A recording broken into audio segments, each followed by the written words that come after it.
그렇다면 지금이 매수 시점인가요? 네, 맞습니다. 그렇다면 어떤 주식을 사야 하나요? 어젯밤 저희가 고객들에게 준비한 자료가 있는데요. 테슬라를 포함한 이 그룹은 반등 가능성이 높다고 봐요.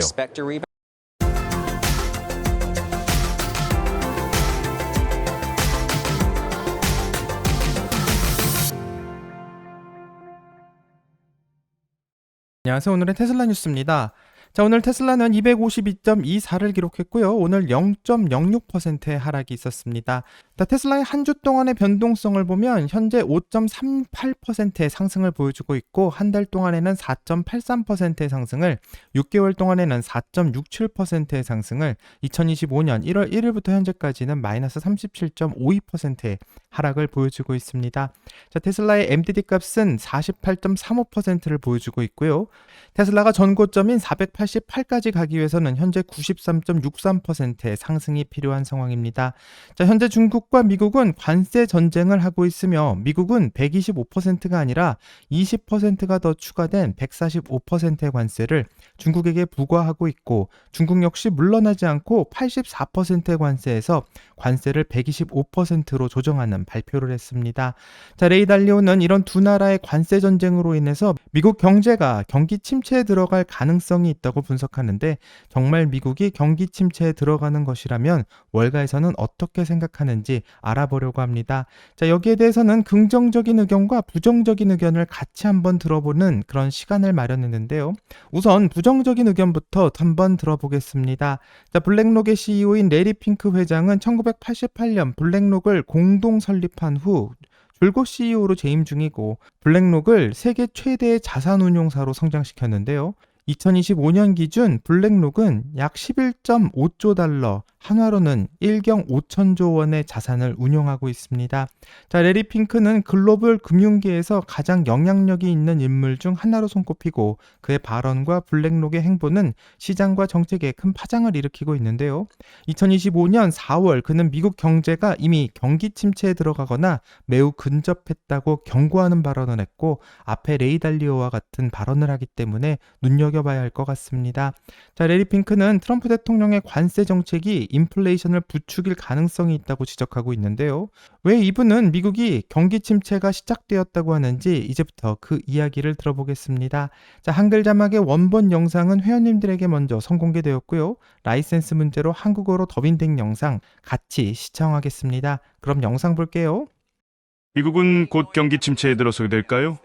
월요일 뉴욕 경제클럽에서 강연했듯이 저는 지금이 경기 침체 직전이거나 이미 시작된 상태라고 봅니다. 사람들은 가격 상승을 예상해 미리 소비를 하고 있어요. 아이폰 사려고 애플 매장에 줄 서는 것처럼요.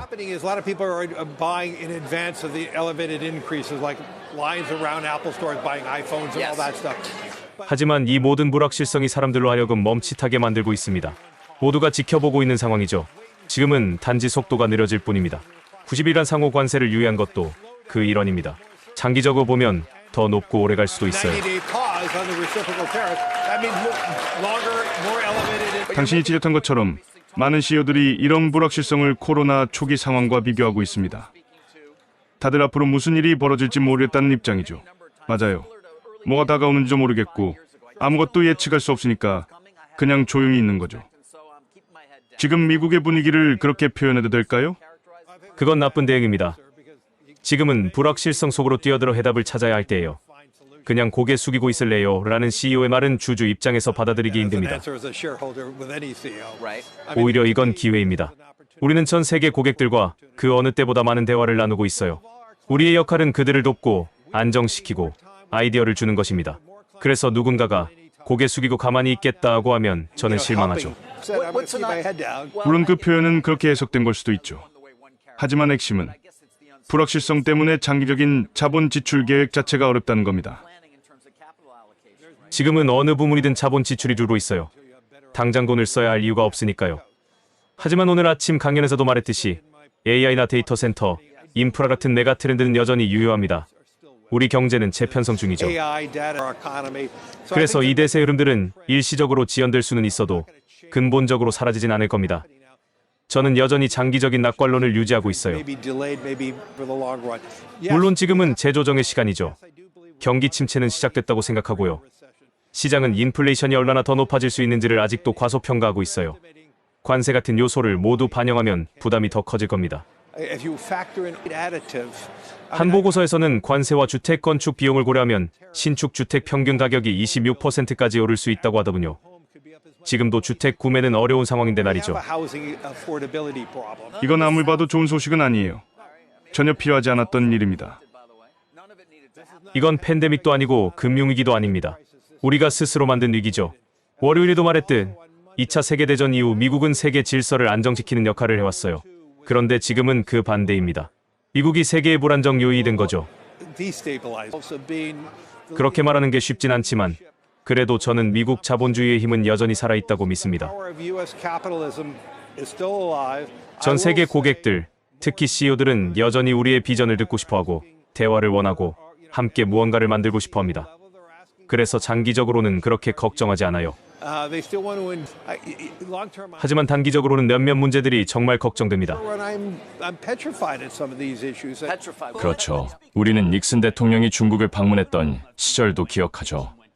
문을 열었던 그 순간을요. 근본 이제를 포기했을 때도요. 맞습니다. 같은 시기였죠. 당시에도 불안이 컸습니다. 정말 마오와 좋은 관계를 만들 수 있다고 생각했을까요? 그가 어떤 인물이었는지 알면서도요. 우리는 중국과 사업을 할 수 있다고 믿었고 그 해 10억 달러의 교역을 했죠. 그 다음 해엔 100억, 지금은 4,380억 달러까지 왔습니다. 그런데 지금은 그걸 0으로 만들려 합니다. 그게 우리에게 어떤 영향을 줄까요? 지난 20년간 우리는 글로벌 공급망을 구축해왔습니다. 또 하나의 경제적 동력은 소비였어요. 미국은 소비자 중심의 경제 정책을 기반으로 움직였죠. 미국인에게 가능한 한 저렴한 제품을 제공하는 것이 핵심이었습니다. 물론 그 과정에서 지역사회가 무너지고 일자리를 잃은 것도 사실이지만 우리는 소비 중심 전략을 지나치게 밀어붙인 측면도 있었어요. 하지만 분명한 건 우리의 경제 기반은 소비에 있었습니다. 미국 기업들이 세계에서 가장 질 좋고 저렴한 제품을 찾아 수입하도록 유도했던 이유도 바로 그것이었죠. 그렇게 함으로써 우리는 더 많이 소비했고 더 많은 사람들이 혜택을 누릴 수 있었어요. 이건 미국이 세계 경제를 주도할 수 있었던 이유 중 하나입니다. 우리는 거대한 소비 국가였고 그것이 곧 미국의 힘이었습니다. 하지만 지금 이 균형이 깨지고 있어요. 앞으로는 소비가 더 어려워질 겁니다. 물가는 더 오를 것이고요. 자, 영상을 다 봤는데 레리 핑크는 지금이 경기 침체 직전이거나 이미 시작된 상태라고 판단하고 있고 이 사람들은 가격 상승을 예상해 미리 소비를 하고 있다고 말합니다. 이는 마치 아이폰을 미리 구매하려고 평소보다 빠르게 줄을 서고 있는 소비 현상이 감지되고 있음을 말하는데요. 이는 향후 수요가 급격하게 줄어들 가능성을 보여주고 일시적인 소비 붐이 끝나면 앞으로는 수요가 급감할 것을 예상하기 때문에 이는 경기 위축으로 이어질 수 있음을 경고하고 있습니다. 자, 많은 CEO들이 관세 전쟁으로 인해 무슨 일이 일어날지 모르겠다며 그 행동을 멈추고 기업의 장기 전략에 대한 수립을 미루고 있기 때문에 이 말은 투자와 자본 지출 등이 전반적으로 감소된다라는 것을 의미하며 마치 과거의 코로나 초기와 상당히 비슷한 반응이라는 점도 그 심각성을 더하고 있습니다.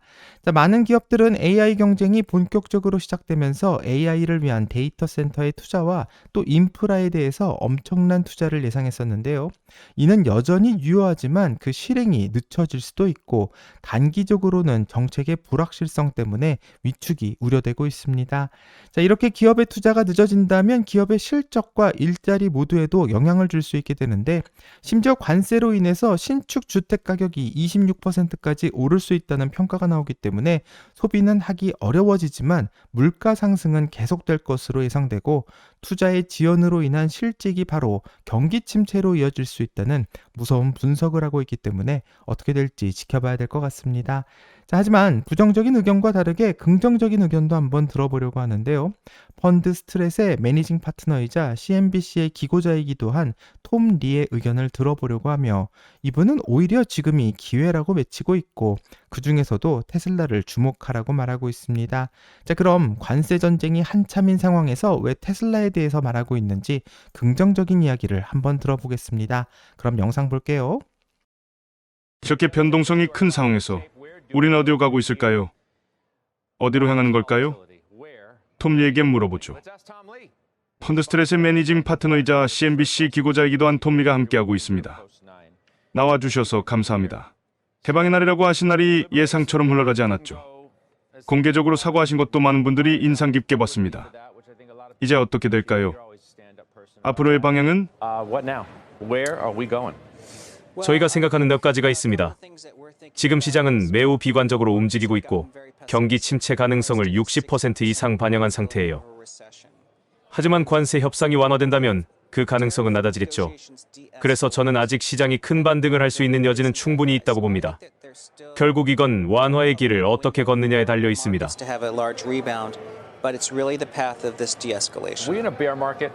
지금은 약세장이라고 해도 과언이 아니죠. 기술적으로 몰아보든 상관없이 많은 주식들이 폭락했습니다. 시장의 불확실성이 터지기 전부터 말이죠. 네, 주가가 마치 고통스럽게 갈리는 느낌이라면 그건 작년 12월부터 시작됐다고 봐요. 2월 고점을 지나도 시장은 계속 흔들렸죠. 물론 금융 긴축으로 인해 경기 침체가 촉발된 상태를 약세장이라 정의한다면 지금은 그 기준에는 못 미칩니다. 하지만 많은 사람들이 피부로 느끼기엔 이미 약세장입니다. 그렇다면 지금 우리가 해야 할 일은 뭘까요? 그냥 조심스럽게 지켜보면서 아무것도 하지 말아야 할까요? 아무도 뭘 해야 할지 모릅니다. CEO들도 그렇고요. 지금 투자자는 어떻게 해야 할까요? 맞습니다. 사람들은 지금 두 개의 사고방식 사이에서 갈등하고 있어요. 하나는 단기적인 관점인데 이게 바닥인지 확인하고 싶어 하죠. 나쁜 뉴스에도 주가가 반등하면 바닥이라고 믿고 싶어 합니다. 반면 장기적인 투자 관점을 가진 분들에겐 미국 기업들이 이 어려움을 이겨낼 거라는 신뢰가 있죠. 지금 주식은 과매도 상태입니다. VIX가 51대 혹은 208일 이동 평균을 넘는 종목 비율이 15% 아래일 때 주식을 사면 후회할 일은 거의 없습니다. 5년 후 수익이 거의 보장되죠. 오늘 여러분이 어떤 관점에 모드를 택하느냐에 달렸지만 제 고객들은 대부분 단기적으로 접근하고 있습니다. 많은 사람들이 지금 이렇게 말합니다. 너무 비관적으로 보긴 어렵다. 왜냐하면 언제 어떤 긍정적인 헤드라인이 나와도 시장이 바로 반응할 준비가 되어 있기 때문이다. 수요일 같은 날이 바로 그런 예시죠. 그렇습니다. 간단히 말하자면 지금 미국과 중국은 말도 안 되는 수준의 상호 관세를 주고받고 있어요. 이런 관세가 지속된다면 세계 경제는 타격을 입을 수밖에 없고 우리는 더 비관적이 될 수밖에 없습니다. 그렇다면 지금이 매수 시점인가요? 네, 맞습니다. 물론 해방의 날이 그렇게 충격적일 거라 생각하진 않았습니다만 그럼에도 불구하고 지금은 주식을 사야 할 시점이라고 봅니다. 그렇다면 어떤 주식을 사야 하나요? 어젯밤 저희가 고객들에게 준비한 자료가 있는데요. 월터 디머가 말하는 팔려나간 주식이라는 개념입니다. 단순히 과매도 상태를 넘어서 진짜로 다 팔려버린 주식이죠. 악재가 대부분 반영된 주식들은 더 이상 떨어지지 않아요. 예컨대 4월 8일 화요일에 새로운 저점을 찍지 않은 주식들이 있고 그날 거래량도 낮았어요. 이런 주식들을 저는 정화된 종목들이라고 부릅니다. 그중 하나가 MAG치입니다. 테슬라를 포함한 이 그룹은 반등 가능성이 높다고 봐요.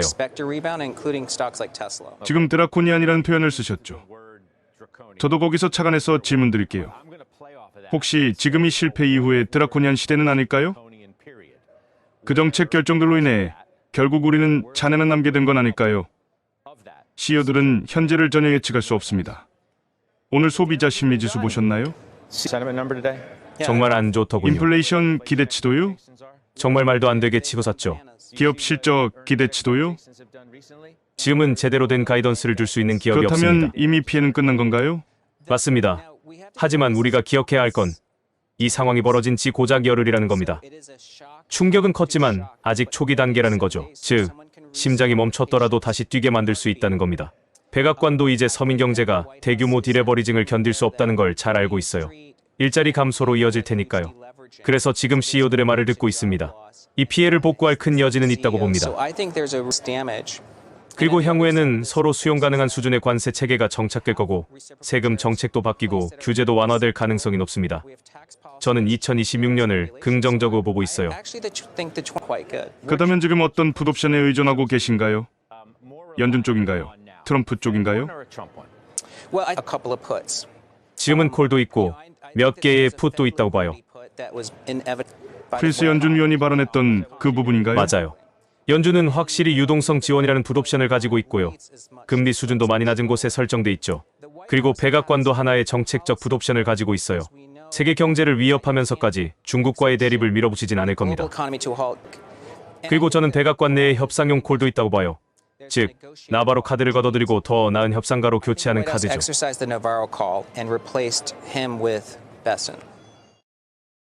자, 영상을 다 봤는데 톰 리는 경기 침체 가능성의 60%가 이미 시장에 반영된 상태라고 평가하고 있고요.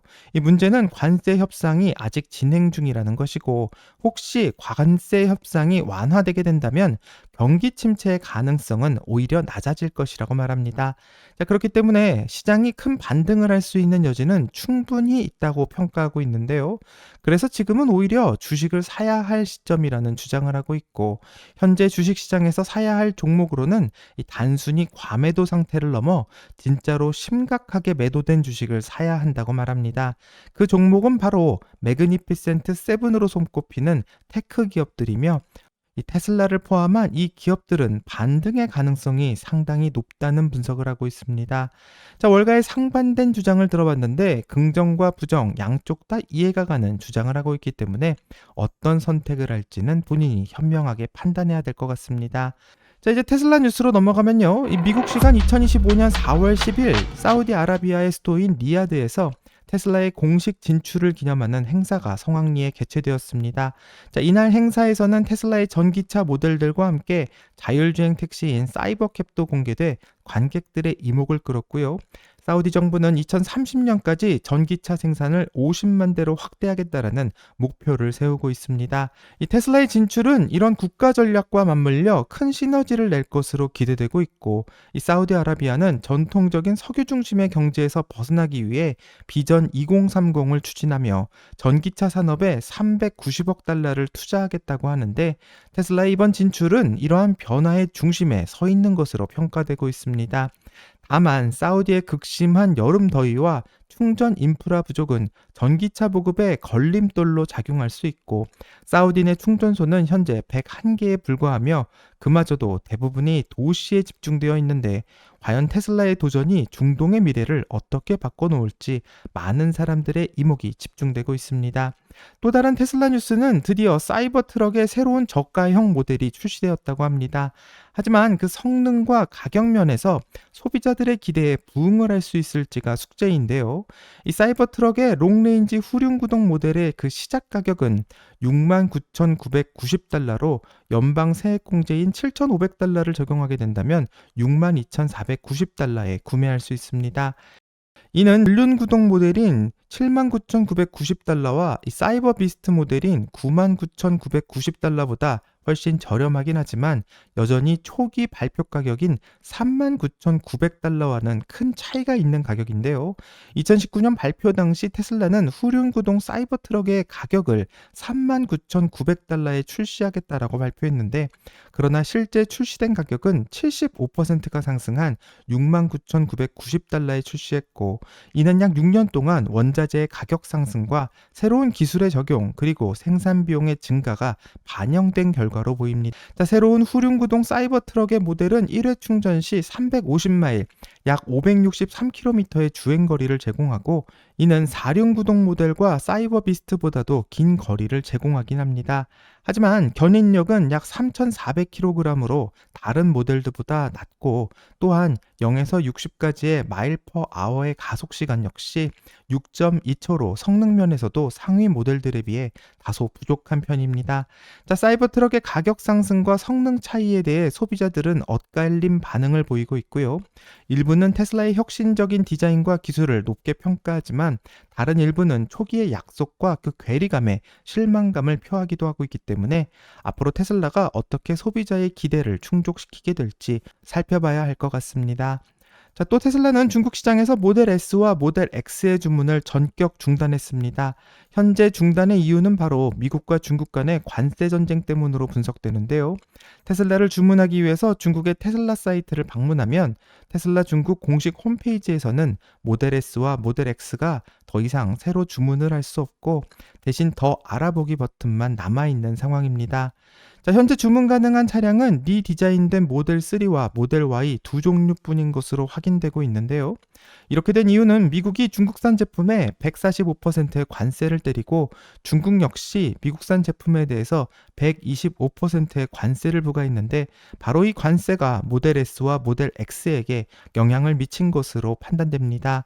자, 모델 X와 모델 S는 미국에서 생산되어서 중국으로 수입되고 있기 때문에 이번 관세 인상에서 직격탄을 맞게 된 것인데 그렇다면 이 결정이 테슬라에게 얼마나 큰 영향을 줄지가 궁금해집니다.